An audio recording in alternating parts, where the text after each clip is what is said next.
Albert Awol, the voice of the jungle, broadcasting on the DVC to all points unknown. If you're within the sound of my voice, you're listening to Welcome Home Podcast on the DVC.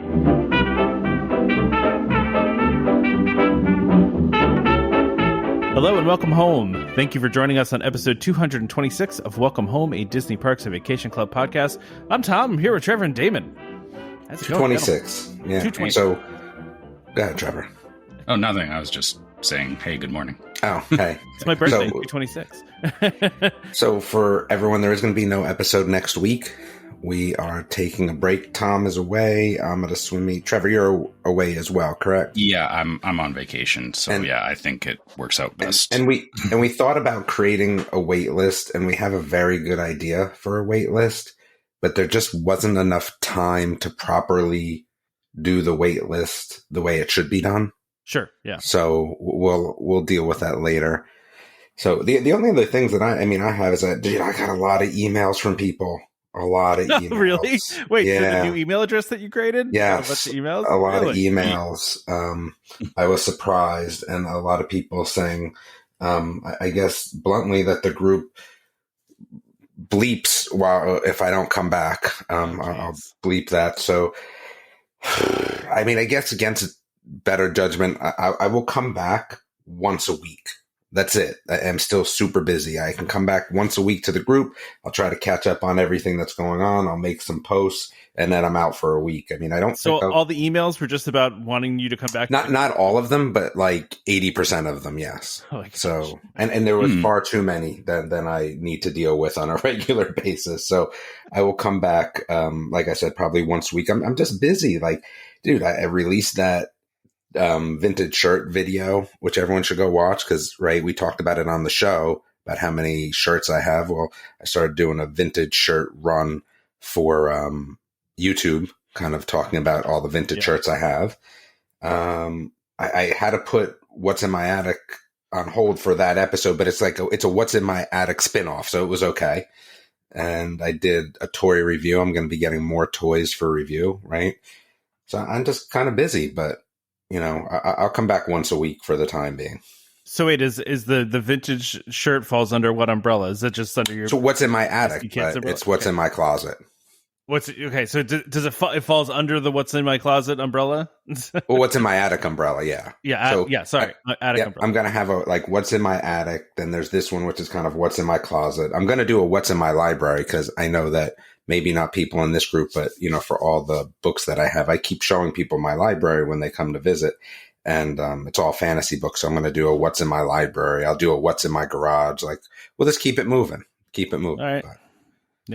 But fully expect when I come back to the group, I will be pubbing all that too. So if I'm coming back, you're going to get that as well. Yeah. But yeah, I was surprised. It was quite pleasant to hear from everybody, especially reaching out. So I thought that was nice. Well, typically when you email the Welcome Home email address, you're talking to me, right? I'm usually the one that's checking those emails. So now we got to make an email for Trevor. Trevor can have Trevor at welcomehomepodcast.com. He's just got to tell me where he wants it to forward to. I have no problem with that. Because we get Trevor specific emails in the main mailbox fairly Trevor often. doesn't sound like he wants that though. No, let me. I have to figure out where it would go, because I have a couple of different email addresses for different purposes, and I don't want it to get lost is the problem. And that's kind of what happens with mine. I have so many addresses that are forwards, but I don't create them as full mailboxes. So then I have to reply back to somebody. This is the problem I'm kind of having with some of these toy people. So I send them a message, and then the message is not from where they sent it from to begin with. They send it to, Damon at BSC Kids, and then I reply back with my personal email, because Damon at BSC Kids isn't a real email address, right? It's just a forward, and it turns into a whole disaster. All sorts of issues. But yes, we can do whatever you would like. But I thought that was nice, so I appreciate that from everybody. And I'm on Discord a lot. I'm on weird Discords now. Vintage shirts, Christian hip hop, that sort of, YouTube creators. Yeah, all sorts of stuff. All my Discord channels are gaming related. So, yeah. Yeah. Good. I'm in and out of the Welcome Home podcast one too. I always check in on there, and, I'll comment on things that people are talking about, whatever. But yeah, most of my Discords are various gaming related servers. I've just been so busy. My daughter has been playing so much tennis. It's been, again, I thought like, we were going to have these kind of, with my oldest being in college, that we're going to have this kind of this, we're going to have more time, but no, definitely not. Like I have way less time, and then trying to start Your some daughter other things. Stepped up to fill the gap. Oh, she did. Like, and again, like I kind of was like, okay, when we go to watch soccer for my son during, like at the weekend, you're just like 2 hours, 3 hours, 3 hours usually tops, right? Start to finish, get there a little early, this, all that. Tennis, dude, we're there. We leave at 8:00 and we're there till 5:00. Yikes. So, but I did get to go to some really nice places in Raleigh, food wise. So that's what we're doing. We try to make everything a little bit, fun, because tennis is a little bit of sitting in the car if it's hot out. You know what I mean? Like you go there, you play a match. Okay, your next match is an hour and a half or an hour or 2 hours. So we've been running to Raleigh to get food, some different types of food. I went to a handmade dumpling place. I went to some gelato place that was ridiculously good. Where else did we go? Went to gelato. Yeah. So I hadn't had gelato like this in a long time, because it was really that Italian type vibe. And it's like a legit gelato. Well, yeah, because I can tell it was legit because you could do the brioche gelato. So that's a Sicilian thing. Yeah. So that was definitely interesting. I think, so it's been fun. So in the Disney end, you can do that at Disney too. You can get the brioche. Yeah. I've never done it. I've always wanted to. Yeah. The Disney end, we're still waiting to see what we want to do in terms of next year. We're going to do a Grand Villa. It's just a matter of when, where, and how. We just banked our points recently, right, because of our use year. And I think we only had 22. But again, I believe the plan will be to next year blow it out, because the year after we'll go to Epic and we won't need to have Disney points. We'll only need enough Disney points for the first day of going to Universal so we can drive, get down there, use a night at Disney, then wake up refreshed, then go over to Universal, rather than, you don't realize, but this is a Disney too. But, if you're driving down there and get there at like 6:00, it's like you're paying to sleep and do nothing else. I agree. So I think that's where we'll kind of utilize, a room before Universal at that point. And then I think my parents are going in September, so they're already looking at food and wine stuff. They're trying to get into Space 220. I don't know why, but they are. Why? That sounds good, great. Man. Yeah, that sounds great. Yeah. Yeah, I mean, I just don't know if it's worth the money. I think, right? I think that's kind of what I've never been, because I don't think that the money really works in terms of what I would get out of it, but we'll see. That's fair. Yeah. I mean, I loved it, man. We were actually just talking about going back again and doing it again, because it was a lot of fun. We're debating it too. She tried to get a day and couldn't, for it's her hard. vacation. It's a hard res. Yeah, still. Yeah. Mm-hmm. Yeah. But I told her, a lot of things can change, right? Keep checking. And also sometimes the day of, you just get lucky, right? Yep. I still remember that time where, again, I don't know where I was going. I had no reservations, but it was my birthday, and I just asked, and they're like, yeah, all right, fine. You know what I mean? Like, yeah, I know you got no reservations, but it's your birthday. Okay, all right, fine. There are a few better Disney feelings, I feel like, than when you've been trying to hunt down a reservation for a restaurant for like months, and you just like randomly go check one time and it pops up and you get it. It's just like, oh, such a satisfying feeling, Yeah. You're trying to hunt. I mean, I guess it's the same thing with if you're trying to get a certain DVC reservation too, and like you're stalking the. I don't know, because like a restaurant, again, you know how I feel. Like DVC resorts there's certain ones I like better than others. There's no ones that I really hate, though, right? Like I don't really dislike any of them, so I don't care so much as it maybe as other people do in terms of where I stay, which is why I usually tend to gravitate to the lower point resorts. But for this Grand Villa, we'll try to do something a little bit fancier, because I think we'll be in the resort more often than, we have been in the past. Even this past one, it was fine and it was nice because we were in the room often, even though I would never go back to the tree houses again. I hate to say it. I just wouldn't do it. Just didn't work out for you guys. I mean, yeah. No, I mean, I think maybe the boat had something to do with it, but even if it just the layout though too, yeah. Yeah, the layout's just tough, man. Like I said, the kids want to go to the gym, and it's like, it's over the river and through the freaking woods to get to the gym. Well, then they get their pre-workout on the way to the gym. Yeah, exactly. Yeah, no, that makes sense. Yeah, no, I mean, we're doing the Grand Villa next year too, so that should be fun. I just don't know. I also don't know our plans yet, right? Like, we haven't really even thought about that yet. Maybe what month are you going? What's that? What month are you going? I think we're going to go in May, maybe. It really depends on my daughter's school schedule, so we have to see. Because I mean, I'm not used to having real school or not. Yeah, she starts kindergarten next month, man. So like, so why would she be out in May? Because I don't know when they actually end school here. So I would think we were going to do like the very end of May or like the first week of June, whenever, depending on the schedule. She's probably still in school, man. She might be. She might be. I think kids get out here. I mean, you know how I feel. I mean, I think that school until. Yeah. You can take them out, of course, but yeah. And I mean, you're at that age still, Tom, where like kindergarten. It's kindergarten. You're not, pulling them out at the end of kindergarten. It's not like there's finals or something, right? No, there's definitely not that. But I will tell you, I think the first year of school, just having been through this, Trevor, and maybe you kind of felt the same.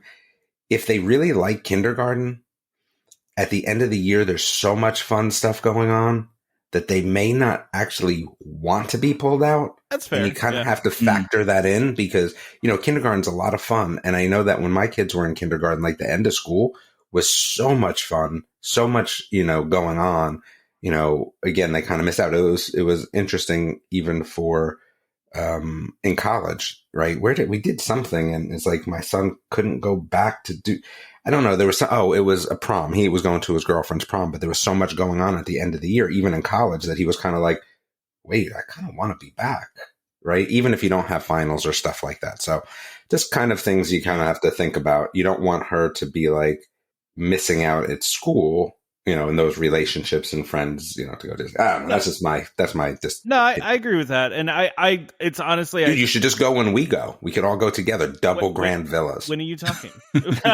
Well, we're gonna be with my wife's family, so I mean, it's still so what? Still double Grand Villas. Villas, yeah. No, probably June. It is probably going to end up being June. I think I misspoke on May. I've honestly, we really haven't talked about it in depth yet. But could you imagine me and Tom were both there, both with Grand Villas? That would be weird. Really, like side by side, all in there, side by side. No, I doubt that Tom's going to want to go where I'm going to go Grand Villa wise, though. I mean, I don't know. We're probably going to do Old Key or Saratoga. So. Oh, well, that's what we probably end up doing as well. We need to make it happen. Well, because the other thing is next year we're doing that cruise. I think. I mean, we're booked for it. We'll see, and we're going to just have to save one day to do the same thing before, and maybe even one day after. I'm not sure. Usually after vacations, I like to get home immediately. But coming off a cruise, maybe I stay a day. But again, will I go to the parks? No, probably not. So I don't know. But yeah, we'll need at least a day before the cruise for sure. And then maybe a day after, and then that day for Epic Universe the year after, and then we're going to burn all of our points. So we can burn double points at that point, I feel like, right? Yeah. Our 22 plus whatever we have plus the next year. So yeah, you're going to have a lot of points I mean, still not enough for Grand Floridian for the week though. No. But like for Saratoga or Old Key, yeah. I mean, like there's such a bargain. Yeah, I mean, I found out that the kids love Boardwalk the best. Really? So, Boardwalk is fun. I mean, I do like Boardwalk a lot. Again, we start to understand what my kids like, and they like to be able to get up, go out, do stuff in the hotel area that's close where they don't have to get on a bus and they can stay out till, 1 a.m. And the Boardwalk kind of fits all that. It does. Yeah. Yeah. So we'll see. Well, yeah, It's also got to have a good gym too, though. Well, there's that too. Yeah. Well, I mean, it'll be interesting. I don't, like I said, I don't really know what my plans are next year because this is a whole new thing for us, obviously, is my daughter going to kindergarten. And so, we got to figure that out. I mean, I'm also still going to school too. So, so I don't know when that ends. I need to look at that schedule for next year too. I really have. I mean, yours should end like regular college. It should be in May sometime, I would. Yeah, it's probably May. Yeah, I just don't know the actual schedule. So, but. Yeah.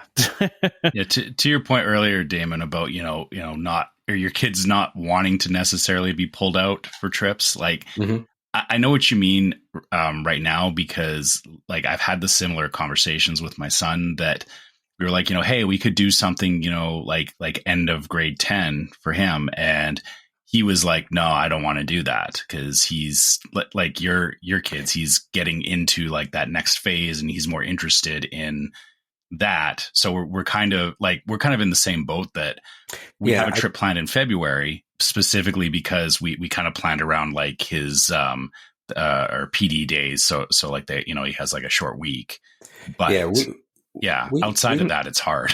We normally found, at least, through the kids, is that, kindergarten and first grade, we didn't take them out because it was like they were just having so much fun. Then second through like sixth grade was free for all, right?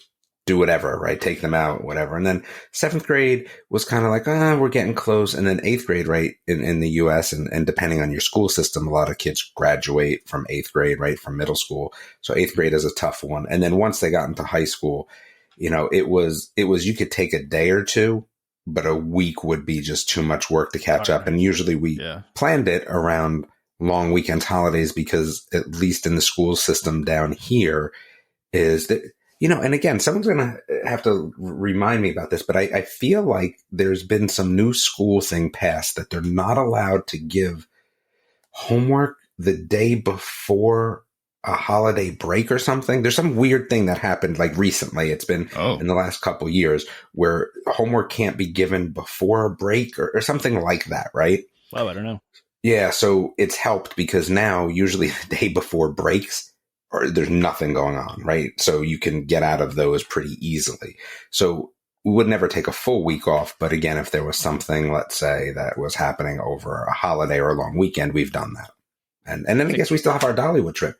And if I remember, Chris and his wife are coming up for the Chelsea game, which is next week. Oh, wait, Tom, are you going to that game or no? No, we are not. No. Okay. Well, because is it next weekend? I think it's next week. I think it's like Wednesday or something. Oh, okay. Well, I don't know. I would know, but we're not going to that now. They're coming up for that. So I think we'll try to meet them for lunch or something, which will be fun. Yeah.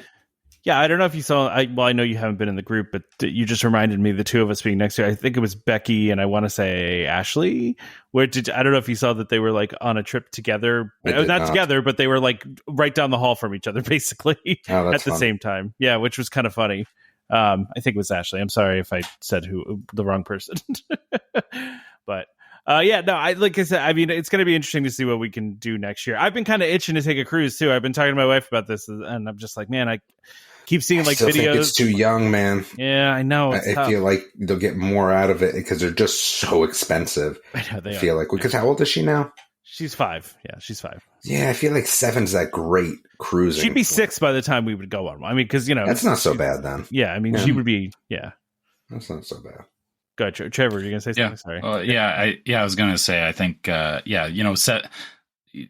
to 8 is probably the best time to have them on a cruise, right? Because they're old enough that they know what's going on, and they're also I feel like kids are a lot more willing to engage in a lot of the stuff on a cruise, whereas when they're younger, they may not. Like, and it depends on the kid too, right? Like, some of them I don't need to pay for a babysitter. I want them to be able to be doing cool stuff. Yeah, I agree.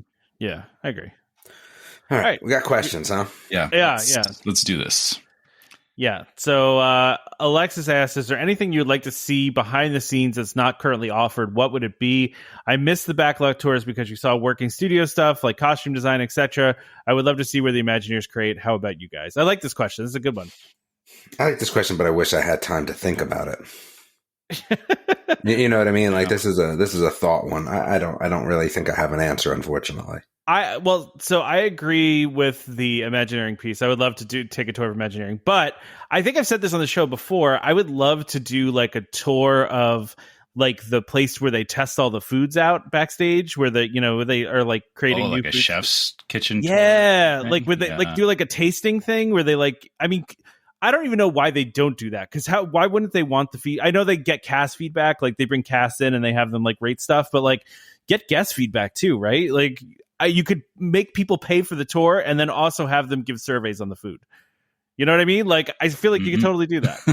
Yeah, that's a good one, actually. I really like that idea, because you're right. It gives you a chance, people can kind of preview what's coming, but I guess maybe they don't necessarily want that, because they want like the surprise of, like when they do Food and Wine and stuff, like, hey, here's this thing, right? And what if everyone hated something that they were planning on putting out? It's almost like, okay, now what? Yeah, well, when they put it out, though, is the thing. Like, well, if they put it out and it's bad, it's only out there for so long, and everyone's kind of just like, all right, well, that's this year's food, and it is what it is. But yeah, well, I don't know. I was looking at Food and Wine and just noticed that there, again, there's not a lot of new stuff anyway. Yeah, I mean, they don't always do a ton of new stuff, right? Like, yeah.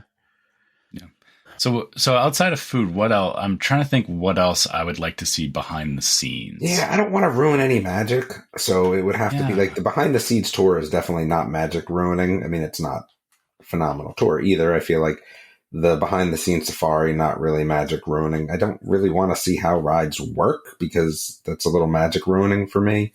And what else is there really? I did Keys to the Kingdom, right? So, which is probably what you would consider magic ruining, Damon. Yes, like, absolutely. You walk behind Splash Mountain and see, like, the wireframe of it, and you see like where the water gets filtered, and like you see where they stage the parades, and of course you also go underground into the the utilidors too, which they don't really let you go very far. So I would say I wish I could have walked like the length of the utilidors instead of just staying in like. They make you basically stay like right in the one intersection. They don't let you go further.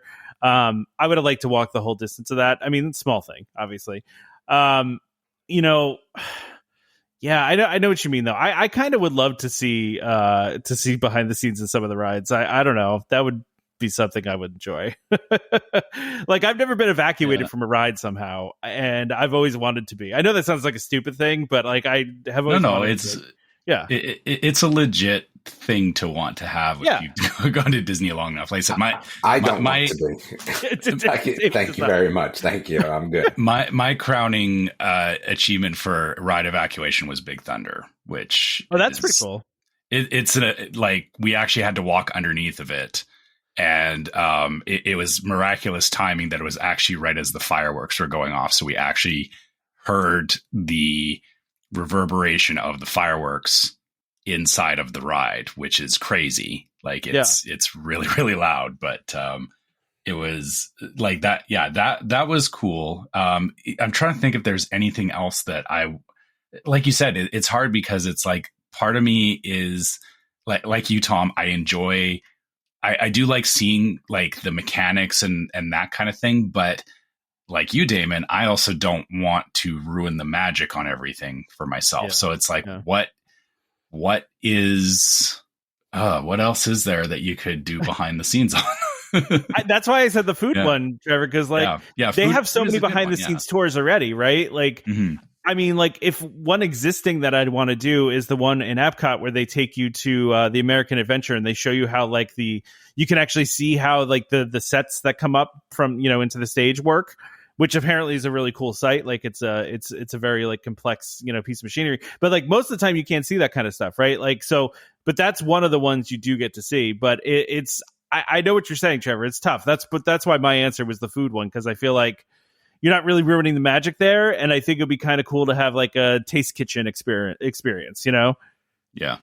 All right. Let's leave it at that. Cause I don't want to dive any further into this, to be honest. You know what I would like? You know what I would like, Trevor? I would pay good money to ride up in the front of the monorail again. That's what I would pay for that. Actually, maybe or that's actually a good point. Is I guess again, depends on the person, but like maybe like getting back into where like maintenance is done on the monorails and stuff, like seeing how they load and unload them from the track. That could be an interesting. I did that. Thing. I did the train tour. The train tour takes you back there. So okay. It wasn't for the monorail though, because the trains are on floor 1 and the monorails are on floor 2, but it's the same depot. Right. But like, yeah, you don't really get to see the details of everything, right? Like you just kind of are, hanging out there and they're pointing at stuff, and you don't get to like walk through it though. But yeah, I'm just saying, like I rode in the front of the monorail when I was a kid, and it's one of those things I will always remember. And I know why they don't do it anymore. Like I understand, but like I feel like they could do it again, and I feel like people would pay for that experience. I would pay to do it.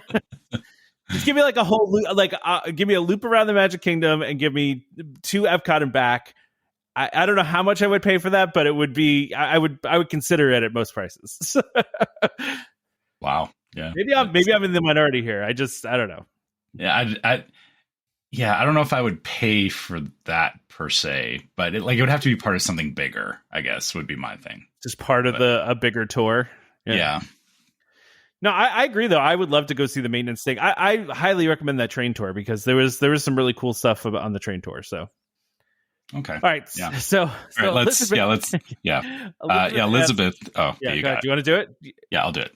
Elizabeth says, for Tom and Damon, you have both not gone to Disneyland. Is there a reason for this? I like that you have both not gone to Disneyland as a question. That's yes. I mean, for me, it's pretty easy. I don't fly. I had a trip planned for the COVID year to drive cross country to do it. COVID didn't happen. Kids are older, too busy. That's that.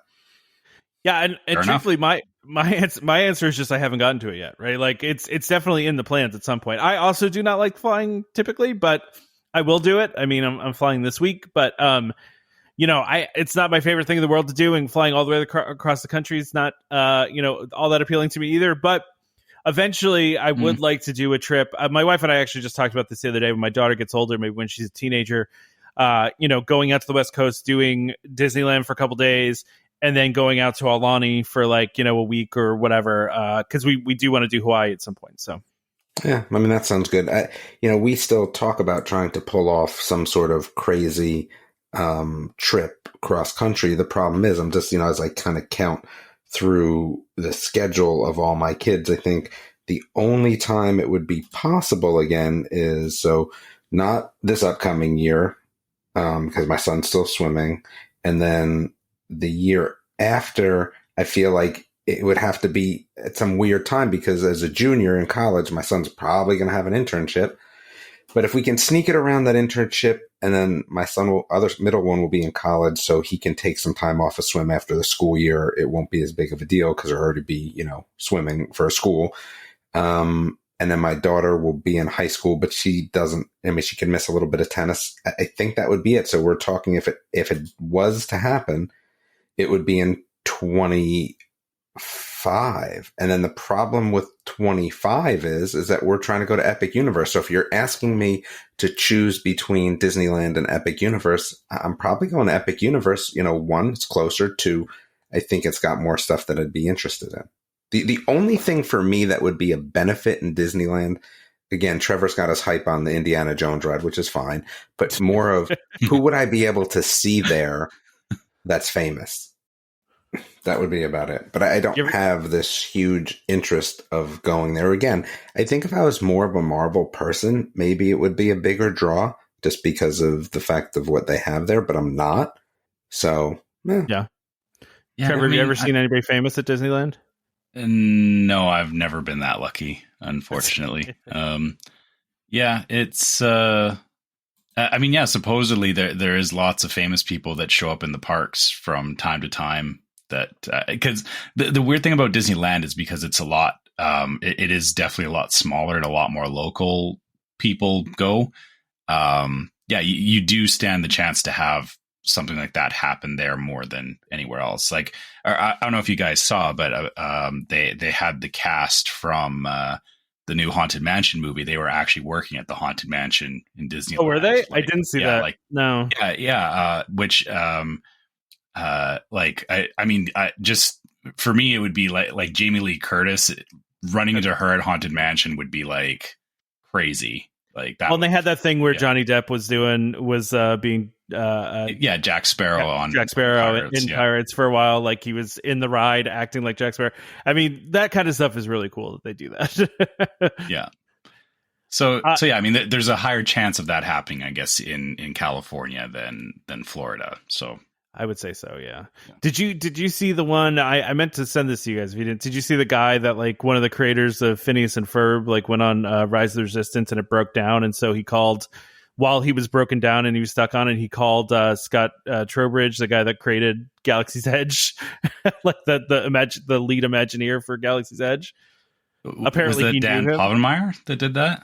I don't remember the name of the person that did it, but it was, he literally was, I guess it was broken down for like 15 minutes. And so jokingly, I guess he knows Scott Trowbridge is like the main, he's pretty much like the main Imagineer at this point. But, so I guess he knew him or whatever from college. And so he called them and was jokingly saying like, hey, we're stuck on this ride that you built, which is pretty funny. I'm looking at, it was Dan Povenmire, which doesn't surprise me because he would do something like that. Yeah, I thought that was a funny article. Really, really weird. But I mean, he even was like, we were stuck for like 15 minutes. It wasn't that big of a deal. Yeah. But, all right. So Cody says, hey, Yins. I guess Cody's from Pittsburgh. That's the only people I know that say Yins. Trevor's probably like, what in the world is this word Yins? I think we talked about I'm just going to stay out of this one. It's a Pittsburgh word. My wife and I were discussing this topic a few days ago, the viewpoint of WDW becoming more adult-oriented, adult-centered place, especially over the past 5 to 10 years with Run Disney events, after-hours events, Epcot food festivals, expansion of fine dining restaurants, probably more adult-focused events that I'm not thinking of right now. Something we hear often when folks come back from their Disney trips, they were surprised that Disney wasn't just a place for just kids. I don't necessarily have a strong opinion either way. I just thought it would be an interesting topic for the show. I don't know. I feel like it's always been kind of that way, though. Like, I don't know.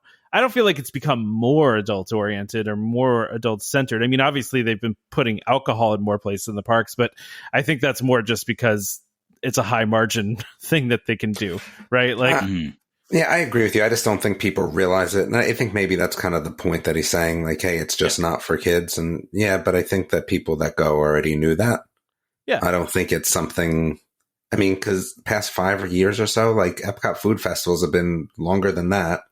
Yeah. Expansion of fine dining restaurants. I don't necessarily, kids like good food too, but okay. I get kind of what he's saying, but yeah, I don't think it's anything new. I was going to say, Pleasure Island was a thing back in late 90s. That's what I was just going to say, so Trevor. I think it's just that it's changed is what's happened. It's not that it's a new thing. It's just, Disney has changed. When was the first Epic? I got Epic on the mind. Epcot Food Festival. 1995. Okay. Wow. Okay. Yeah. I just Googled that because I was going to say that too. So go ahead, Trevor. Continue what you were saying. Yeah. So to that point, I think it's, maybe it's people, like you said, people are noticing it more, that there is more adult oriented things to do at Disney that, and I think, I think maybe what's happening is that it's that stigma, right? Like there's a stigma around certain things are for kids. It's like the old thing about, cartoons are for kids, which nowadays, there is cartoons that are deliberately targeted at adults. And actually, even back when cartoons originally came out, they were not for kids as much as we want to believe. Did you see Nomura yet, by the way? See which? Nomura. No, not yet. Okay. No. Back, if you actually look back at like the original like Looney Tunes cartoons, they were not targeted at kids at all. But there's been a stigma built over time that, cartoons are for kids. And then same thing with Disney's. It's like, well, Disney's just for kids or it's just for families. Right. Yeah. And I think this is kind of what he's talking about, is that people are kind of starting to realize that, hey, you don't have to go to Disney and ride, the teacups. There is a lot of other things to do that are adult-centered activities. Like, it doesn't always have to be for kids, right? Right. The last 2 rides, in theory, while, again, I don't think that they're thrill rides per my definition, but in reality, they probably are, right? You have Guardians and Tron. Yeah. Not really They're kids closer rides. to thrill rides, yes. Definitely not kid rides. Yeah, I mean, they have not really kids rides. Yeah. So I get that part of it. I think that there's definitely some of that going on because, again, you're not taking a 2-year-old on Tron. No. So, no. Maybe that's part of it as well. But I think that there's just you have this weird sort of time frame where, okay, your kids are 2 to 5, 2 to whatever. It doesn't necessarily matter. And then they're going to ride these kids rides, right? But if you want to create this long-term audience, you really have to cater to teen to wheelchair, right? Like teen to too old to do anything. Yeah. Mm-hmm. And that's where a ride, let's say like Guardians, has just a longer shelf life. I'm not riding Dumbo. I mean, why would I? I mean, I know people do, but I'm not. Because again, my feeling about riding Dumbo is I'm taking away from kids that want to ride Dumbo, and I don't need to ride Dumbo. So that's okay. I can just not ride Dumbo. But there's a shorter time frame for that sort of ride, I feel like, in general, for most people. Yeah, I get that. And I know what you're saying, Trevor, like about the stigma around like the Disney adults, right? Like the childless millennials that are, that go to, and listen, that was my wife and I, before we had kids, we went to Disney every year, like by ourselves. And we did. And you probably rode Dumbo. I think we've had this discussion before. Yeah, you did. No, we don't ride Dumbo. I mean, we don't. I was talking to Tom. I think Tom rode Dumbo. I mean, maybe. I don't think it's a priority. It wasn't a priority. I mean, Dumbo's fine. It's not like for me a classic that I need to go on. So, I mean, my daughter loves it though. My daughter loves any of it. Well, that's fine. You have a kid now. You're allowed to. No, I think what Damon was getting at is that you would like push a family out of the way so that your wife could get on without kids, right? No, I just don't do that. I did do that on more kids get on. I did do that on the Barnstormer, but I don't ride the Barnstormer either anymore. I just wanted to try it out. Like I think we just were bored one trip, and we were like, not bored, but like we were like, what are we going to do next? Oh, we're right by the Barnstormer. Let's just go do that. We've never done it. Might as well. Yeah, I'm going to make this fight, and I don't care who thinks I'm wrong, but if you're riding Barnstormer, you've never ridden Gadget's Go Coaster, which is the same ride, but Gadget's Go Coaster is like 100 times better. Well, I definitely would ride Gadgets over Barnstormer for sure. Yeah. Because I feel like Gadgets also was catering to an adult audience because what kids are, well, I guess with the new movie, but it was made back when like the original one came out. Yeah, so it's before the new movie, so I feel like it's a little more. Yeah. I don't know, man. I happened to be clicking on YouTube and saw this new Jumanji ride. I didn't realize there was a theme park in Italy. Why is there not a Disney in Italy? I don't know. It's a good question. There is all kinds of weird theme parks outside of Gardaland theme park. It's the world's first Jumanji ride. I never even heard of this theme park. Yeah, it's because it's you're not in Europe. Yeah, exactly. Oh yeah, I guess. But I'm surprised at what level parks are doing things at that is pretty darn close to Disney these days. Yeah, sure. You know what I mean? Like I feel like Disney needs to like step up a little bit, man. Yeah. Well, just to go back to our topic a little bit, part of I think what's going on here though too with all these events and festivals and stuff, I think the common denominator here is just money, right? Like these are all extra events that you pay extra money for, and they make extra money for Disney. So like, I don't know, I think that's really more what it is than anything. And plus, it also gets adults to the table, right? Like if you have someone who doesn't necessarily want to go to Disney, but their kids want to go. Right. Like, obviously, adults make the decision of whether they go or not. And these are things that they could point to, like, oh, well, we'll do the Run Disney event, and that'll be a thing that I want to do. If they don't want to do Disney at all, if they're not into it. So I think it's twofold. I think it's just these extra events they get extra revenue from. And also it's a draw. It helps bring more people in. So I don't necessarily see that as it making it more adult, though. I think it's just by happenstance. Like, I don't think their goal is to make it more adult, Yeah, and I think it's also a matter of phases too, right? Like there's, like you said, Damon, there's, the last 2 rides have been more thrill ride centric. That doesn't mean that they're just going to keep making those kinds of rides forever, right? Like, we may find that, the next ride is, more akin to a dark ride of some sort. Like maybe, I don't know, like maybe they go back and revisit Mary Poppins and we get, a Mary Poppins centric ride that is, targeted at all ages. So, just because the current phase is, seeming more adult themed, or that they're talking about more of that stuff, doesn't mean that Disney's not going to go back and, look at more of those all ages things in the future. Do you think an all ages ride is going to ever be kind of an e-ticket ride ever again? I mean, You're saying it has to have a height restriction to be an e-ticket ride, basically? Like it has to be... No. It doesn't have to have a height restriction, but I feel like it's got to be a semi sort of thrill ride to be an e-ticket ride going forward. I mean, I don't know, though, because I like Mickey and Minnie's to me is a very family ride that is, I think is an e-ticket. Yeah, I guess so. But, I mean... But will that continue to happen going forward? I don't know. I think it has to. Yeah. Because they can't. If Disney loses that, okay, I'm going to go back and quote Walt Disney. Is that when he opened Disneyland, he said, this place is for everyone, right? Yeah. So if Disney suddenly changed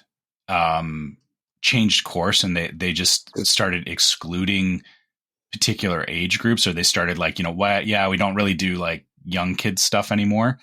I think that kind of undermines their core values. Ratatouille and Guardians, right? Yeah. Well, so I was just going to say after Tron and Guardians, we have Moana, which anybody can do, right? Yeah. And then before those two, we had Ratatouille and Mickey and Minnie. So it's kind of balanced. So, those are rides for everybody. And then the last two are more thrill. Yeah, Moana, I don't necessarily... I mean, I'm curious to see it, but is it a ride? I mean, I don't... It's a walk. It's an attraction. Yeah, it's an attraction. So we'll see how it does. I'm just curious about what the next ride is going to be. We really don't have anything outside of Splash Mountain Redo to kind of latch onto, and I think that's a little disappointing, but I'm curious to see what that will be. Will it be another ride along the lines of Guardians and Tron? We're going to have to see. I mean, because we really have no idea what they're going to do next, right? Even the stuff that they previewed, they didn't really tell us what those rides are going to be, right? Like they just kind of said, we're going to do these lands, maybe, but they didn't say like what kind of rides are going to be in each one of those. I mean, I do tend to believe that we're going to get announcements before the end of the year of what the plans are, but I think they're still, I think it's still in flux. I think they're still working on it. So, and I still think that they're waiting to see. They're waiting to lay down the smackdown once Epic Universe maybe gets a specific release date. Again, we know it's 25, but we don't have a date in mind. Maybe they're waiting to hold off some information until then. That could be too. Yeah, I mean, they really know how to time. So for having nothing to talk about, we're almost an hour in. I know. So Dan wants to know: have you seen the new Sphere in Las Vegas? Would you? Yeah. What would you think if they upgraded Spaceship Earth to support that level of capability? I have a lot of thoughts about this. The Sphere is very cool. It also costs $2.3 billion, so I don't see that coming anytime to Spaceship Earth. But I also just it's a flat screen on the Sphere, right? So you can't do that on Spaceship Earth because honestly, I think people would freak out if you remove the iconic geodesic, piece of it, right? That's it looks like a golf ball. That's what it looks like. If you tried to make it smooth on all screens, I feel like people would hate that. I mean, I don't know. You don't think so? I'm watching the Sphere is really darn cool, man. The Sphere is really cool. No, don't get me wrong, it's really cool. It opens itself up to way more possibilities than what Spaceship Earth has right now. It kind of just made everyone was like, oh, look at the lights on Spaceship Earth. It is so cool. Wait, no. We're no, it's not really that cool anymore. Because this is way cooler. Because the thing about this is that you can still mimic that the geodesic sphere. Yeah, you could make Epcot on this thing too. But then you can actually this is where it gets crazy. It's if you've seen those screens where it looks 3D. I'm thinking of the ones where it wraps around the side of a building and it looks like there's water inside the building sloshing around. 3D. Yeah, right.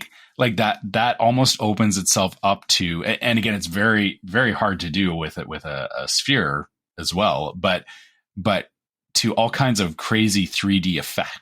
3D effects that you wouldn't get with the current setup that they have. Like, it's, I don't know, man, this crazy jack-o'-lantern for Halloween. I mean, yeah, that's ridiculous. Like, I'd be on board with that for Disney. It's really cool. I agree. I would not be mad if they did that with Spaceship Earth, because it seems like it would be, next evolution, right? It would also be disappointing because it's already been done bigger and better, and that would make me be like, dude, Disney for real? Like, the other hard part too would be, and this was the same thing we saw with the barges where is it? Around World Showcase. The Harmonious barges was when we were there for the hurricane. Those screens did get damaged, and there's that. Something like Spaceship Earth. I think because of it being in Florida, having a bunch of screens like that, like, then it's basically every year somebody's having to go through, and like you end up with like a section of it is just broken, right? And it doesn't work, and that, for the, hey, that looks cool for part of the time, but then if you happen to be there at the wrong time and it's just like an ugly green screen, I don't think I would appreciate it nearly as much as the current Spaceship Earth. I saw somebody post what I assume was a Photoshop of like the Windows Update screen being on the sphere. Like, that's all I think of, right? Like, but to your point, Trevor, that's true. And I do wonder if that's going to happen with the sphere too, because I mean, they get like really bad dust storms in Vegas sometimes, and I'm sure it could get damaged somehow. And what do you do then? But I mean, it's not hurricane level. You're right. Yeah, like stuff flying around, I guess, is the thing. Yeah, that's true. I mean, I do think it's very cool. I like the simplicity of the lights on Spaceship Earth. I think it brings a different kind of aspect than the screens, but I mean, the screen would be cool too. Yeah. I don't know. I think it's just it's not even like a I don't know. I just like the simplicity of it and kind of the way they make designs and the way it moves and stuff like that. But like you said, if you look at the sphere, it's like a much higher level than that. But again, I don't think Disney's going to spend $1 billion to put that on the outside of Spaceship Earth. However much it would cost. But what they should have done is, instead of the Stargate for Harmonious, they should have taken this and like upgraded. What was it called before? Why am I forgetting? Illuminations? Oh, yeah. They should have upgraded that show. Yeah, because it was that sphere. They had a sphere that was projecting images, but it was very like low quality because it was 20 years old. Right. Yeah. So if they'd taken this and put it there, that would have been far more valuable to me than redoing all of Spaceship Earth. That's fair. Yeah. All right, so I'm going to answer Justin's question really quick because, and I felt like I had to take this because we are technically a DVC podcast, right? So, so Justin wants to know what does use year mean on DVC contracts? I've always been confused by that. It's a good question. I mean, I think the simplest way to say it is that it's the month each year when you receive your new allotment of points, right? So like, if your use year's March, that's when you get your points every year. Just kind of pretend like in the world of DVC that's when your year starts. That's your January, right? Like that's kind of how you have to look at it. I mean, I feel like that's the simplest way to explain it. I don't know if you want to go deeper than that, but so I actually brought this up on dvcinfo.com. So Justin, if you're wanting to, go check out dvcinfo.com. What they say on there, and I think kind of like what you're saying, is they say in a nutshell, it marks the time each year when you receive your new allotment of vacation points. You have 1 year to use those points before they expire, and then you can bank your use year into the next year. Yeah, so if it's March, it goes from March to March, right? Like your year goes from March to March, right? Exactly. So, so the whole thing around use year is when if you're looking to buy a contract, you do want to think about when you travel, because if you if you traditionally travel like, around, let's say, April timeframe, you don't want your use year to be in April, because then you run into a situation where, depending on when you're traveling, your points may actually be expiring on you before you can use them, or you may be waiting to get your points before you can travel, which, like, you kind of want to try and have your use year be away from your regular travel times, if that makes sense, because then it just kind of rolls over year to year. And so I would say, Justin, dvcinfo.com, as the website implies, has a lot of good information about it. There is a whole section in there on what use year means, and they actually have some examples of how it works, if that's useful for you or for anybody else that's listening to this. Because I get it. Use year can be confusing even for myself. I've been caught a couple of times where I'm like, oh, we can book this trip in May, and then I start looking at it's like, oh, I would actually have to borrow points from the next year because I don't have enough points in May of that year. Like it does get confusing, because it doesn't just roll over like on the calendar year. It's whatever month your use year is determined when you bought the contract. Yeah. That's right, it. So before you run into this ad, I've been looking at this Jumanji ride, and thinking if Disney could ever do anything. So there's a ride and then a labyrinth, right? So the labyrinth has 2,000 plants, 30 different species. It looks, like Jumanji. Could Disney pull off something like that? Like, is that a possible walk through labyrinth? Is that what Moana is going to be? I'm so kind of now curious to see how they're going to facilitate the walking and the walkthrough of Moana. And if that works out well, could they do something that is more of an experience than even Moana, where, like I said, this labyrinth looks kind of cool. And there's definitely things that they could do with that. I mean, I don't think that they couldn't pull it off. I mean, they. Well, I want to see how Moana goes first, but this labyrinth looks kind of neat. Like, it's, people walking through a labyrinth of Jumanji. It almost looks like a ride, like a walk through haunted house, like a queue, almost like the pre-queue sort of thing. It looks pretty neat, though. I don't know. I mean, that doesn't feel like that would be that difficult to pull off. I mean, I'm wondering if Moana is going to be something kind of similar. Maybe not a labyrinth per se, but something like of that. And then, good thought. Like, haunted house doesn't necessarily, a haunted house sort of walkthrough doesn't necessarily have to be a haunted house, right? It could be the house from, Encanto or something like that. It could be anything per se. But I liked walking through Swiss Family Robinson, and I kind of wish that there was something like that. So we'll see how Moana does. Yeah, I don't know if Moana is meant to necessarily be that, like a labyrinth, right? But no. I don't think it's meant to be a labyrinth, but it'll be curious to see how they do the walkthrough, like how they'll cap it and, how they'll let people do it. Because I think the one thing, again, that my knock on Na'vi is that I just wish you couldn't see the boat in front of you all the time. And if they did that, that would just mean less people on it, but it would make for a greater ride experience. So they've kind of, done something where, they feel like it's good enough, where I wish it was something that was, I really couldn't see the ride boat behind me or in front of me.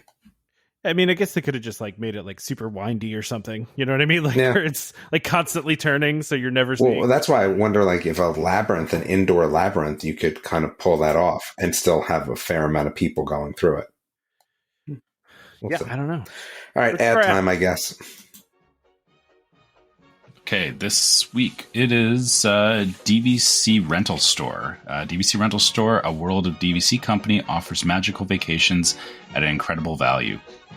Save up to 60% off retail rates at premium Disney resorts.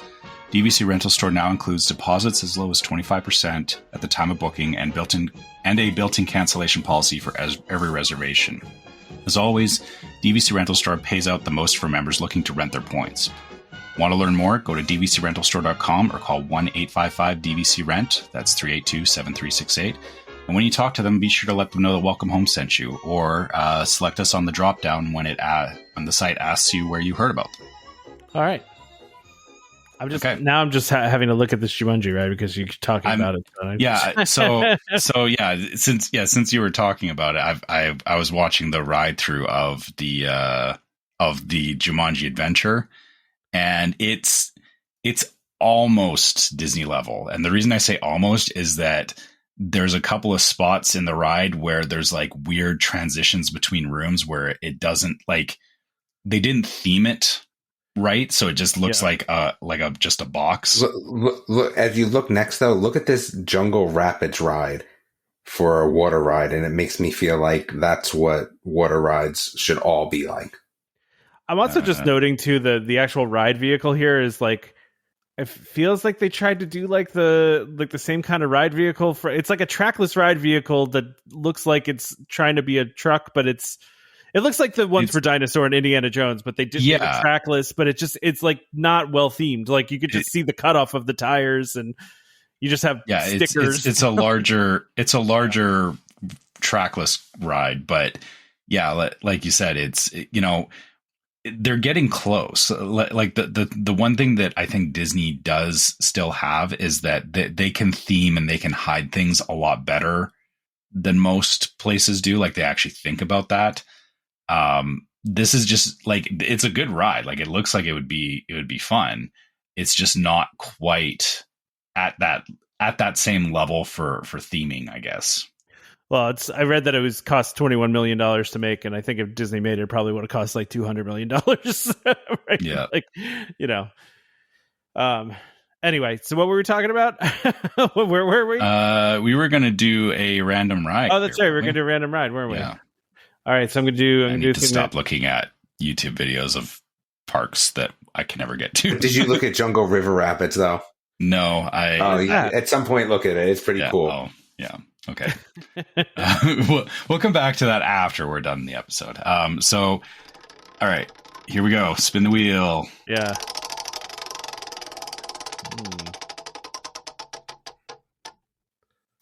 Okay, so this week we have Alien Swirling Saucers. Truly an unfortunate ride with an as far as abbreviations go. Yes, it really is. Yeah. It's interesting. And we were actually, you know, we've talked about this ride before. This is a surprisingly fun ride, right? Like it doesn't look like much, but I mean, I know for me, when I was a kid, we would always go to like Dorney Park in Pennsylvania, and they had a whip ride. Have you ever been on the whip? And like that ride is just, you know, the whip is like super old, but it like really is, it's just fun. Like it's just one of those rides where you just like laugh and like have a good time on it. And this ride is almost like the whip. It's not completely the whip, but it's like the next iteration of the whip. And it's worth noting that the same ride is basically the same ride system is used in two different places with different themes. So like over at California Adventure, Mater's Junkyard Jamboree, and then Tokyo Disneyland's Happy Ride with Baymax. It's the exact same ride. It's just they themed it differently, right? So yeah. But I really like this ride. I honestly, we went on it without my daughter one time, and then once my daughter was tall enough, we brought her on it, and she really loved it. I think, you know, it's one of those rides that just kind of makes you smile and laugh. It's not the most intense thing in the world, but it's more than you think it's going to be when you get on it. Yeah, to your point, it's actually funny. We have locally there's a park here called Heritage Park, which they capture a lot of stuff from different eras. So like it goes all the way back to like early 1900s and whatnot. And so what they've done is they brought like they've actually moved like houses and buildings and stuff into this park as a historical park. But then they also have a fully functioning midway. And one of the rides they have there is the whip, but it's from like 1912. Yeah. So it's an original whip, right? Yeah. Yeah, it is. And so it's funny because you can actually see all the mechanisms and stuff, and it runs, they now run it off of, or they have an electric motor running it, but previously it was actually run off of it was like a gas or a diesel engine, which was just hilarious because you could get a headache if you stood there long enough. Yeah, the funny thing is that this, like you said, this type of ride, so like Swirling Saucers, Mater's Junkyard Jamboree, all these rides, when you stand there and look at them, they don't look like a lot, but when you get on it, like they're back to what we were talking about, with family rides, they are a really great family ride because they're not, it's not super fast, but it because of the fact that it has that whip motion to it. So you'll kind of get like, you'll get a quick burst of speed, and then, it kind of slows down as you're coming in between, or in the case of Swirling Saucers, like you're going in between the plates as it's rotating around. So, I always find it's great because, like you said, you'll see adults on it laughing and just like having a great time. But then you see kids on it as well. Like everyone has the same reaction to this ride. Yeah, it's not that kids come off terrified or whatever. Like it's just a fun ride, right? Yeah, absolutely. Yeah, yeah. It's funny because I just looked up the whip on Wikipedia, Trevor, and so two of the oldest whips operating are Dorney Park, which I mentioned, and Kennywood Park, which I've actually been to on both of the whips listed in this article. I went to the one at Kennywood and the one at Dorney Park, and it also says another whip in operation is Heritage Park in Calgary. So yes, there's only like 4 or 5 that are left, and we've been on some of them. So not everybody knows even what we're talking about since they're so rare at this point, but. To your point, the one at Dorney Park and Kennywood were the one at Dorney Park was manufactured in 1918, still going strong, and then the one at Kennywood 1926. So I mean, these are really it's a very old ride. But like I said, this is just an iteration on it. Obviously, it's different, but it's definitely like the next level of it. So yeah. So like I said, I mean, it's interesting because not everything, I think about this a lot, right? Like, cause it does kind of bother me sometimes when Disney just throws in like a, off the shelf kind of ride, which this is an off the shelf ride. This is a off the shelf flat ride, but they themed it up. Right. But, I also have to remind myself sometimes that not everything can be the $200 million, crazy immersive ride that they build, right? Like they have to have, not everything should be. Yeah, it's not that it can. It's not that everything should be. That's not a good way to think about it. Yeah, I agree.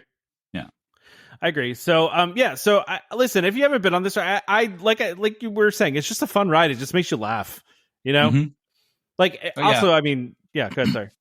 Yeah, I was gonna say for me, you're hitting that same age that. So the first time I took my son, we took him to Disneyland when he was 4. So. We started off with, not this or not like Mater's, which is in California Adventure, but like similar rides to that. And then like we took him again when he was 6. And then at that age, I think we rode Mater's Junkyard Jamboree one time, like I want to say like 7 or 8 times. Like we just kept getting back in line for it because my son enjoyed it so much. Like it's just one of those,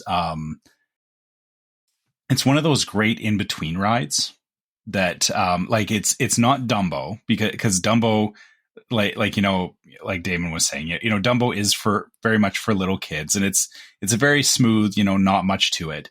This is like that next step up where, it's not crazy, but it's a little more exciting than Dumbo, but it just doesn't, like I said, it doesn't scare kids is the thing. Like I said, my kid got on it.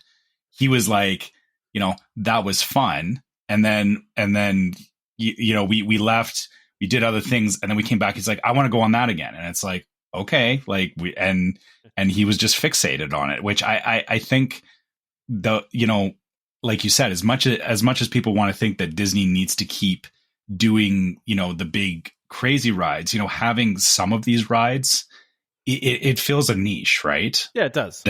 That I don't think a lot of people realize. I totally agree. I just have to remind myself of that sometimes. But I mean, again, they took an off the shelf ride and like themed the heck out of it, right? Like it is very, very well themed to Toy Story, and the other versions of it are very well themed to their areas too. So, I this is one of those rides that they put in. It's fairly recent. I mean, it's only 4-5 years ago now. I guess it was 2018. For Toy Story, so sounds about right. Yeah. Yeah, so it's definitely fun. It's got a good soundtrack too. I have to say, it's got a fun soundtrack. Yeah, although and that's the fun thing too, is that every time the ride runs, they change up the soundtrack a little bit, right? Like it doesn't always play the same song, right? So. Well, I was going to say, you can only hear You've Got a Friend in Me in like electronic kind of tones and beeps and boops and stuff so many times, but you're right, it does kind of switch up, and there's a fun cue too. There's well themed cue and everything, so definitely a good one. Good. Be prepared. Your daughter you may go with your daughter, and this may be that ride that if you're at Hollywood Studios that she's. Like my son, she's asking to line up like 4 or 5 times to get on it. We did take her on it. So she's been on it. She really loved it, but she didn't ask to go back on it again. The one that she asked us to go on 1,000,000 times was Triceratops Spin at Animal Kingdom. I think we've been on that ride 10 times when we were there. She just kept wanting to go back on. She was obsessed with it. I don't know why. Maybe because it was dinosaurs. I don't know. But that's what she was obsessed with. It's Dumbo with dinosaurs. Yeah, pretty much. Yeah, it's Dumbo with dinosaurs. Yeah, that's what it is. But she absolutely loved that. I mean, and also Aladdin too, the flying carpets. Basically, any ride that's the Dumbo type of ride, the spinning ride that with the cars go up and down, that's my daughter's in love with. So, I mean, that'll change obviously, but that's what she was in love with this past time. I will tell you, we've been watching. Every once in a while when I'm trying to run out the clock till bedtime, and I think every parent knows what I mean. You're trying to run out the clock sometimes. So every once in a while we'll pop up random YouTube videos. And so I said to her, I was like, hey, do you want to watch some videos of like roller coasters? And she was like, sure. So I showed her like Slinky Dog, and then I showed her like Big Thunder and like Seven Dwarfs. And she's telling me she wants to go on all these things. Now, watching them on video and actually getting up to them and doing it, 2 different things. But I'm surprised by it, right? Like, because we tried to get her to go on Barnstormer last time that we were there. She was really iffy about it. We did get her to go on that roller coaster at the Peppa Pig theme park. But, we haven't really pushed her onto roller coasters. I think this next trip next year, we will try to get her to try some roller coasters. I mean, she's tall enough at this point to go on pretty much everything, right? Like there's only a few like really intense things that she can't go on, right? Because like once you hit that 42 mark, like most of the rides at Disney are like, if they have a height restriction or 42, there's a couple that have, a higher restriction that she can't 48, I think is the highest for like, or Incredicoaster. Sorry. She can't do like Space Mountain. She can't do, I'm trying to remember which ones. Rock and Roller Coaster, I think she's too short for still.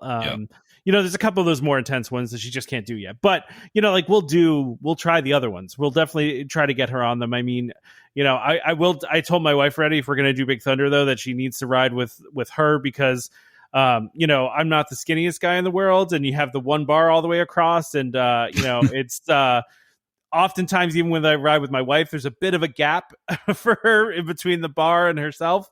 So I'm like, we don't need like a foot gap between the bar and my daughters. So, but anyway, we're going to try that next time around. So, like I said, you'll be surprised that, my son was the same way. Like we started off like with the slower rides and whatever. And then, it was about like that 6 to 8 age range. He wanted to go on everything. And then the culmination of that was he got fixated on Tower of Terror. Oh, and that became his go-to ride for one of our trips, which, sounds great. But I again, like when he's asking to go on at the same amount as, riding something like Mater's, I was starting to feel it, I guess. After a while, he was good. I was toughing it out by the end, but I guess, something to be cognizant of is that your daughter may get to a point where she wants to ride this stuff, and between you and your wife, you got to figure out a plan for, between the two of you, can you handle it as much as your daughter wants to do it? Well, that's simple for Tower of Terror. I'll just have my wife do it. After she's ridden it 8 times, she may not appreciate that. Maybe not. Yeah. All right. Well, I think we've done that one. This next news item, I'm sure you're excited about, Trevor. Blue Ribbon corn dogs coming to Disney's Boardwalk, and this is a Disneyland import that's coming over to Disney World. Yeah, this is the corn dog stand in downtown Disney. So it's not it's not the or there's the Little Red Wagon in Disneyland, which is another corn dog place. This one offers, like, there's still really good corn dogs, but this is like the pickle dog, which is, you know, the hot dog with the pickle, then it's battered and fried and all that. So you'll get some weird, interesting corn dogs from this place, but they'll be good corn dogs. That's the big thing, is that that's the important thing. Yeah. So this is a good reason to go over to Boardwalk if you're itching for a corn dog. They also have the Golden Dragon old beef hot dog crusted with panko breadcrumbs and served with a side of sriracha mayo, sweet Thai chili, and a mandarin. Okay. Yeah. I said they're different. Like they like experimenting with corn dogs, which is a good thing. Like don't get me wrong, I like just a straight corn dog, but it's also, nice to have something different to try. And that's, obviously that's been a thing in downtown Disney for a while. I don't even remember when they opened it in downtown Disney. It's just kind of been there as long as I remember.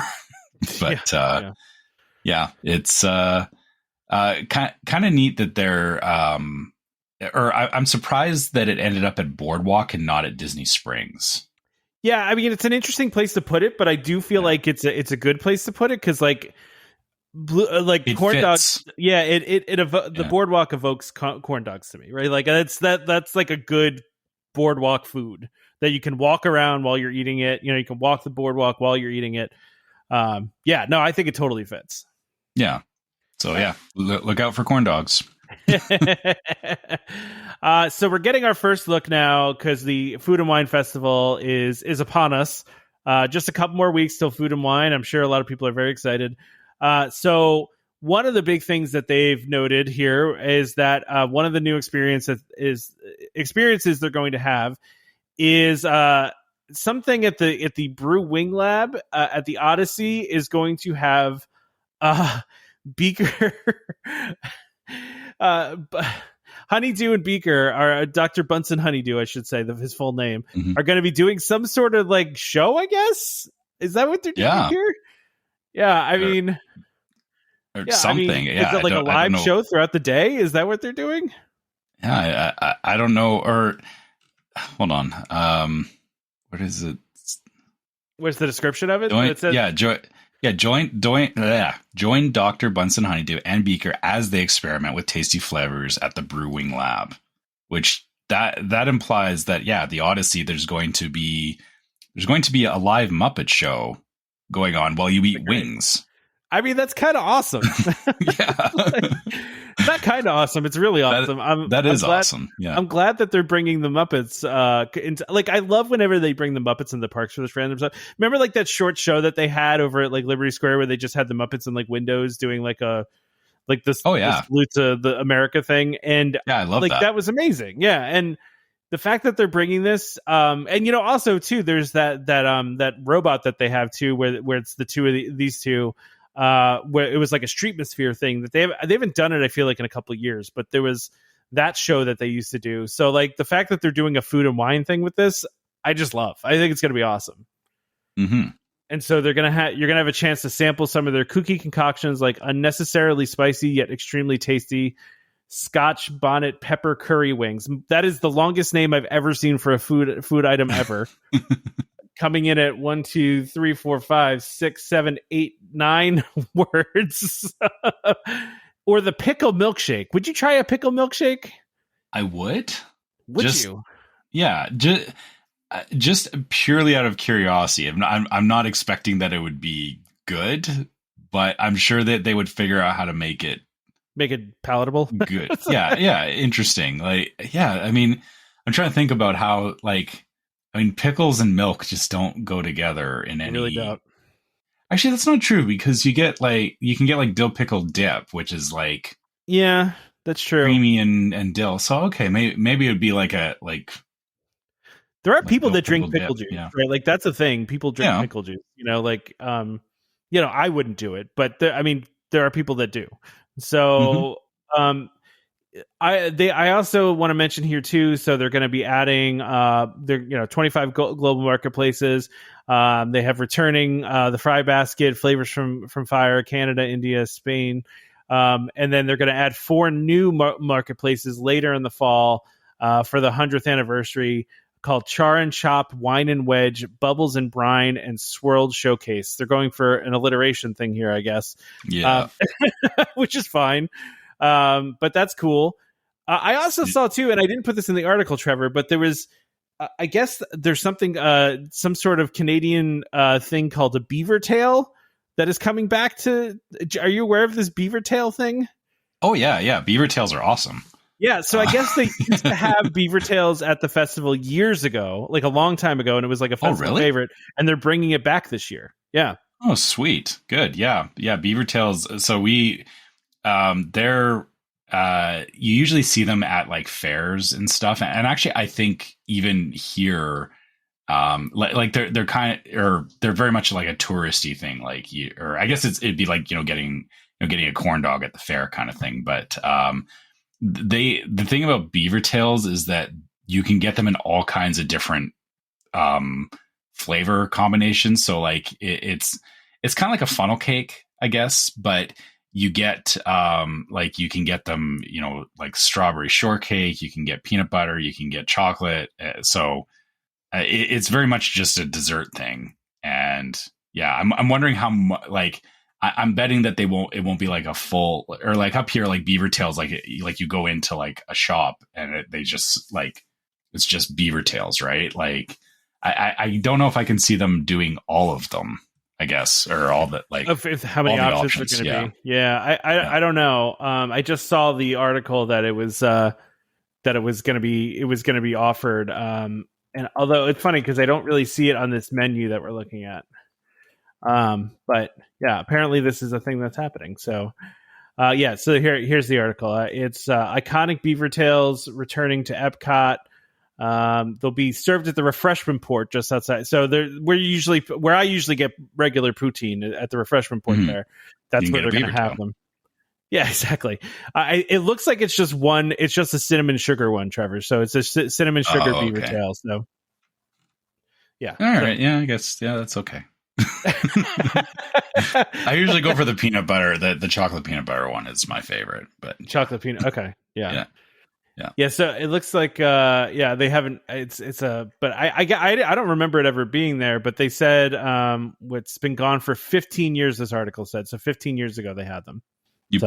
So they were at the Canada Pavilion from what I'm reading here, which means you probably just walked right by them and didn't notice what it was 15 years ago. I mean, I'm trying to remember.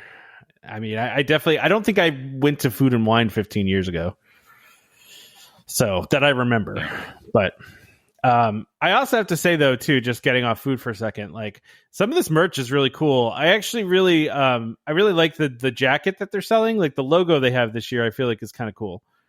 Like there's like an interesting kind of style of Mickey drawn, like even this backpack. I'm not into the tiny backpacks, but like the Epcot design of it is very cool. And the Dooney and Burke bag, like that's an awesome design. I mean, I wish it were in something besides a bag because obviously I'm not going to carry a purse around, but although they're calling it a tote bag. So, okay. But is it I mean, yeah, it looks like my wife's purse. It looks like a purse. Yeah, I don't know what they're calling it, but I like it though. It's a very cool design. I think it's really I like what they're doing this year with this. You know what my only knock on it is, I guess, like, Food and Wine is great and all, and I know that they love selling the Food and Wine merch. For something like this, I actually feel like if it didn't have the Mickey and Minnie, like the Food and Wine aspect to it, if it was just like the Epcot stuff, like the buildings, I think that would be a lot better. So you're saying take Mickey and Minnie off of it completely? Yeah, and just make it like an Epcot bag, like not, or like you could still have like the Food and Wine tag on it, but I feel like it would, like, I don't know, I feel it would work better as just like an Epcot thing, not just promoting Food and Wine. But it's fair. That's my only knock on that particular bag. Yeah, that's fair. I like it, but are these? What is this hamburger thing? Are those coasters? What is that? I was trying to figure that out. I'm thinking they're coasters, but I can't really tell. It looks like a fake hamburger, right? It's a stemless wine glass. Yeah, they're coasters. Yeah, they're coasters. Okay, yeah, they're burger coasters. I mean, it's cool. It's different, right? Yeah. And the ears they have too. It looks like their theme this year is choose your course. Meaning course as in like food course. Yeah. I like it though. I mean, I'm sad I'm not going to be at Food and Wine this year. I feel like I've been at Food and Wine the past couple of years, and it's sad that I'm not going to make it this year. So this is a bummer, but what are you going to do? It is what it is. Well, but I mean, like we said earlier, like Food and Wine's been going on for forever now, and yeah, it's to your point, yeah, we kind of get used to going at a certain time of year, but I think it's good to see, it's good to see this stuff, but then also, I'm not missing any of this, I guess, is my only thing. Like I'm not feeling like I'm missing out. It's like, oh, that's cool, but I'm not too hurt that I can't get there to get any of this merch this year. That's fair. I get it. Yeah. I get it. So you want to, the menus are also out too. So I mean, I'm assuming it's interesting because usually years past they posted like all of this on the Disney Parks blog, but they have not for whatever reason. So I'm relying on other websites that have gone through the Food and Wine website and gone through the menus here. But, I'm just looking for things that are newer. I will say so just starting out in like Canada here. Although I guess I skipped over Ireland. Ireland appears that it has the same menu as last year, but apparently it was according to this article, it was very good last year, so maybe that's why they didn't change it. And then we have Canada. Cheddar. They're always going to have the cheddar and bacon soup. Like that's just they always have that soup, right? Yeah. Go ahead. Sorry. No, there's nothing new here, so. Yeah, I mean they have a filet mignon, but I thought they had that in the past. But,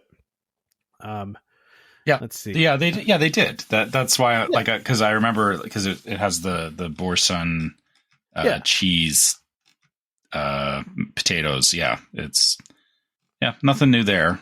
France looks like it's just got drinks. New drinks. Yeah, new drinks. They still have the escargot croissant. Although when we went last year, they were out of it consistently. But maybe that's gotten better this year. I know there are more supply chain issues last year than there are this year. So, but my wife has had that before.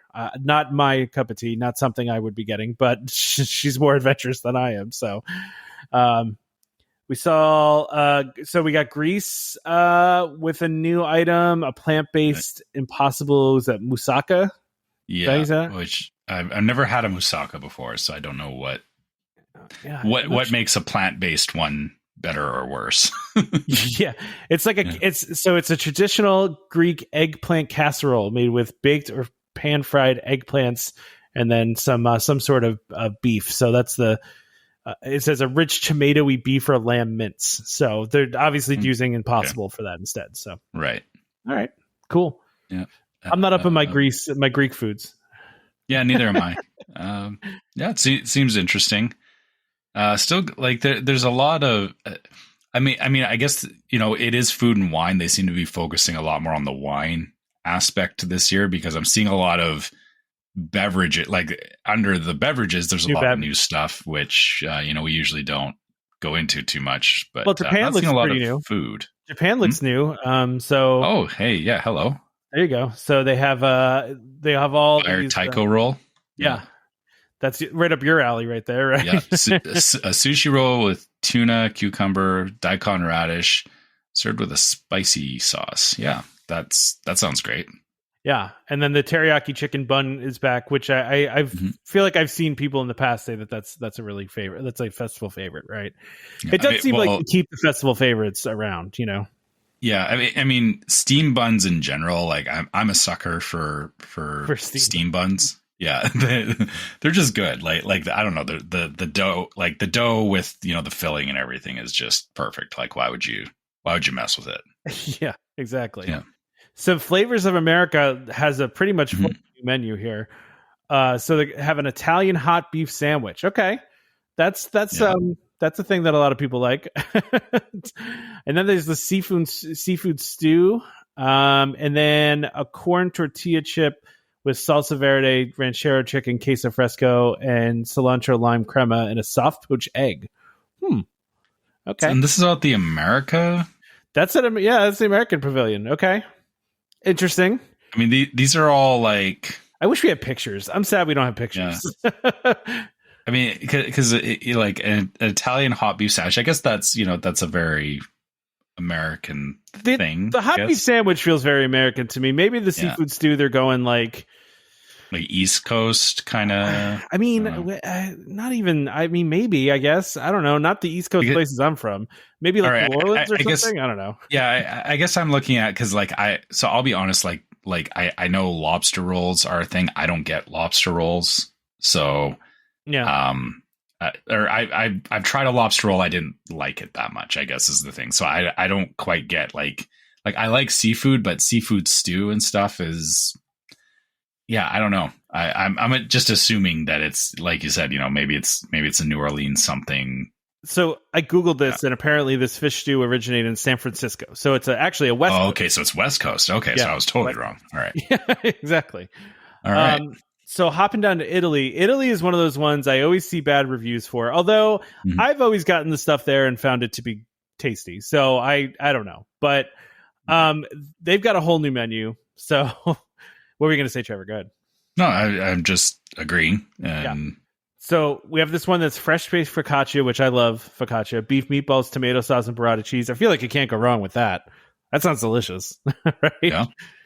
And then cavatelli with sweet sausage ragu and crispy applewood smoked bacon. Again, that sounds delicious. I would take that over the first one. I think I'd eat both. And then a lemon ricotta cheesecake with vanilla cream and strawberry compote. Okay, that sounds pretty good. Easy. I'm not a ricotta fan, but you would do that one? Yeah. I mean, cheesecake is awesome. And lemon and strawberry cheesecake. Yeah, that's, again, easy.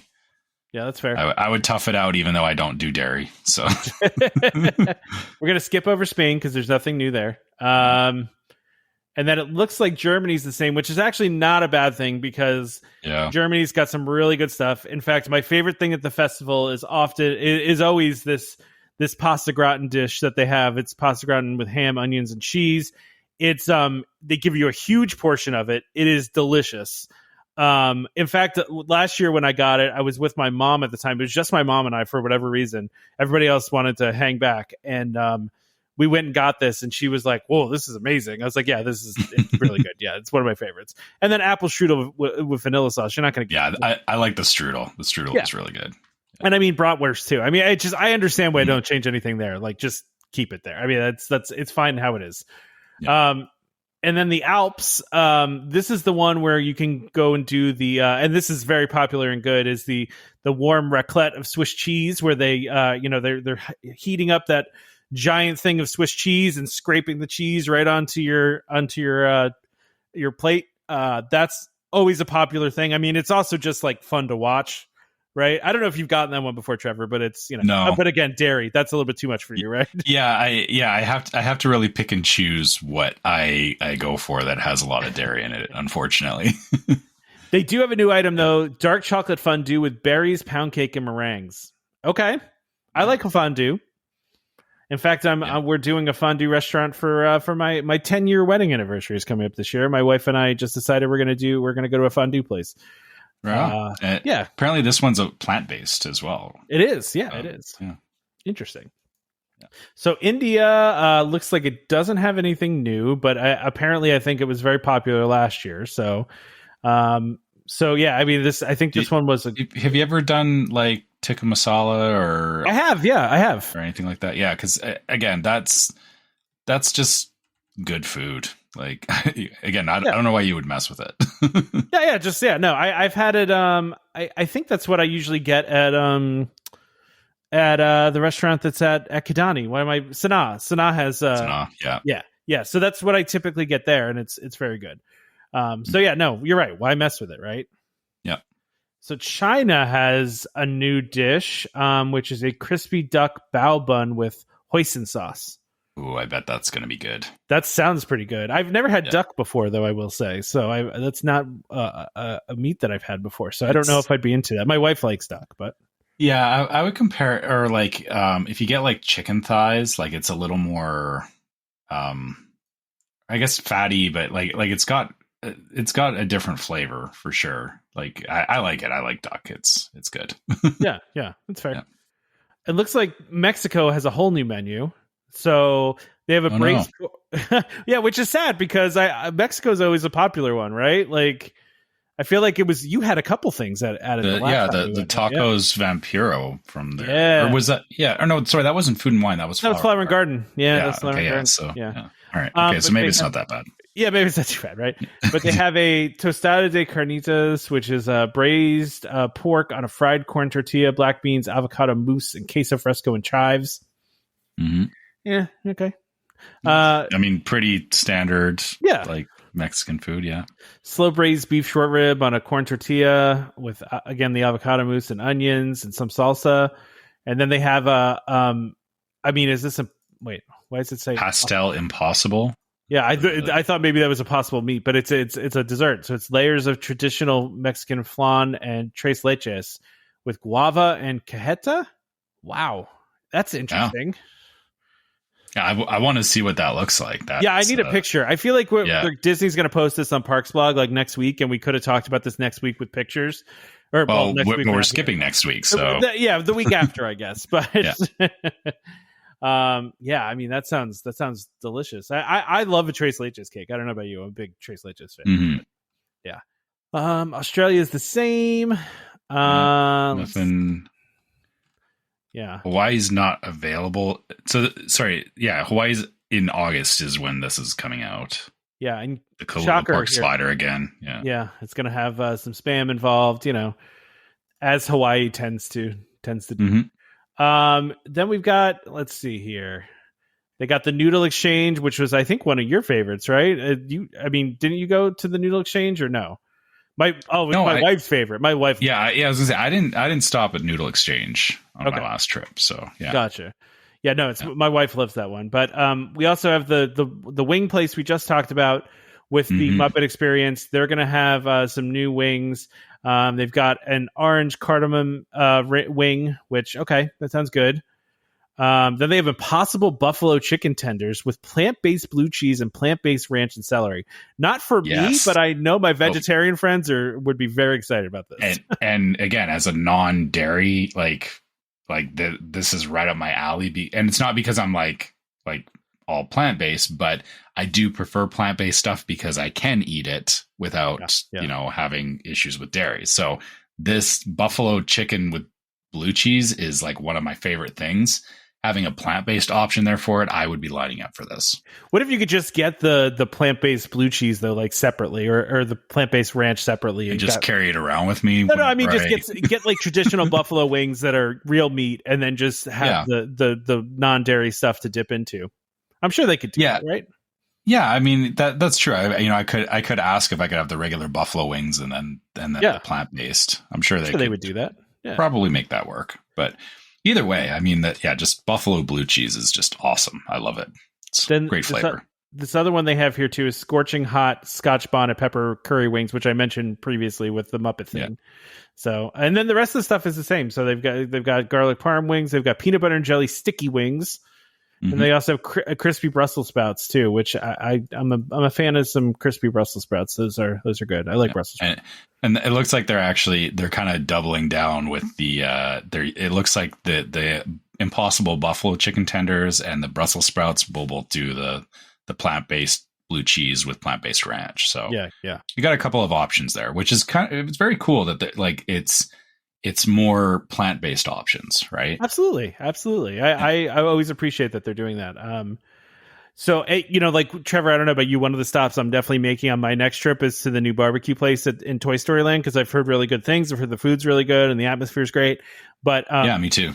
Yeah, I don't know if you saw though that they have an impossible. They have like an impossible chop that's like that they use like a sugarcane stick as the bone. Like it's a bone. It's like a fake. Yeah.